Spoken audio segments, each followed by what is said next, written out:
Udemy.com, and in this video we are going to move down our landing page and we are going to create this section here with these 3 skateboards in it. Alright, so when I look at this, I just kind of see it as an image splitter, splitting one section from the other. So let's go ahead and hop right into it. So this is what we're working with, and we are going to make it look way better. So what we're going to do is inside our modules, what I want you to do is create a new partial, and we're going to call this image splitter .sass.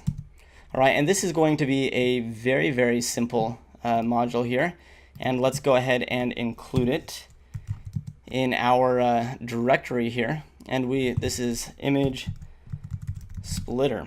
Perfect. So we are just going to put a simple class in here which is going to help organize the content that's inside. And if we jump over to our HTML, this is the new container that we're working with. So we have this splitter container, and we're going to have to go into our containers partial in layouts and create a class for this.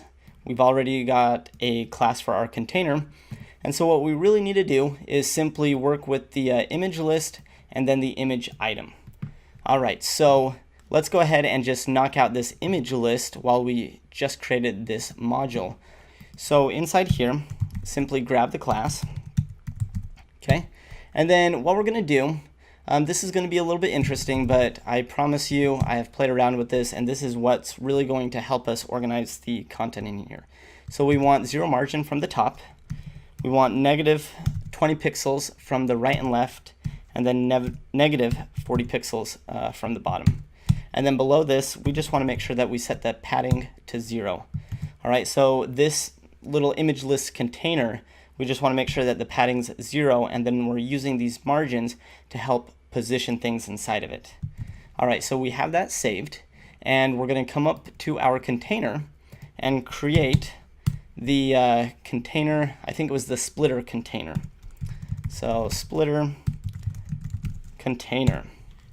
Alright, and then let's pull up these style properties here.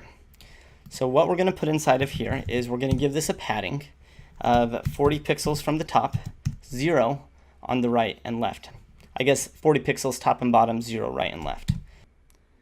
Alright, and then we're going to add a background color, and we are going to make this our base light.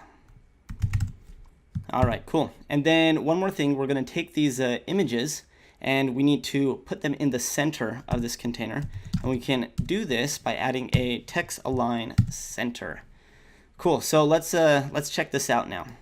So give the browser a refresh, and you can see that we've added this light gray color to the background of the container here, and then we've put our skateboards in the center.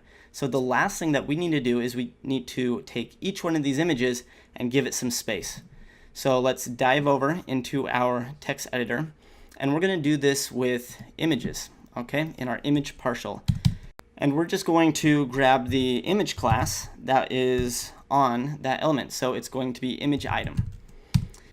And what we're going to do is we're going to give these a display of inline block to help these things line up. They're already doing that, but this is going to help them line up a little bit better because we're putting it directly on the image itself.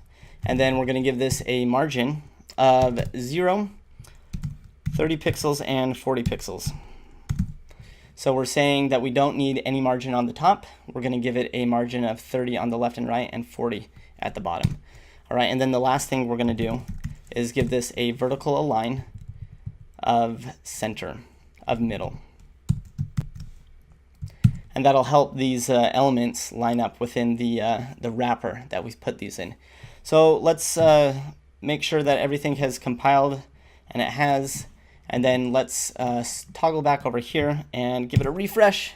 And there it is. It's coming along great. So we added that light gray background, and we've taken our images and moved them around with some margin, added some padding around it, and everything is looking fantastic.